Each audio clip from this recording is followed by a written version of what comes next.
In addition to the reduction of the flight schedules that we've heard about, the FAA has also told most non-commercial aircraft at 12 major airports, which includes DFW, they may not use the airport for the moment. What else can you tell us about that? Yeah, Doug, another big change. And I was actually here on Friday, and around the same time, we saw about 80 delays. But today, that number has more than doubled. According to FlightAware, over 190 delays here at DFW Airport and dozens of cancellations. Now, if you take a look at the board here, many times those cancellations aren't reflected on the boards because those cancellations are happening before folks actually get here. But as you can imagine, several people I spoke with today are growing more frustrated. Day 41 of the government shutdown and delays and cancellations are ramping up at airports across the country, including at DFW and Love Field. And now I got here, and 10 minutes before I'm supposed to board, they canceled the plane. So it's frustrating. I feel bad for the people that are caught in the middle.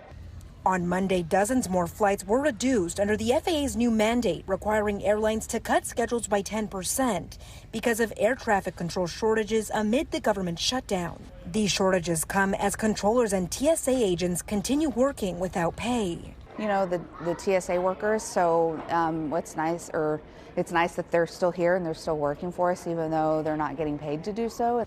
Air traffic was cut by 4% on Friday, but the FAA's order will require that number to jump to 6% by Tuesday and 10% by Friday if the government shutdown continues. The trouble is it's going to get worse. 10% is a fair amount, but as long as we don't have anything else like weather or communication outages, all the things that we've dealt with.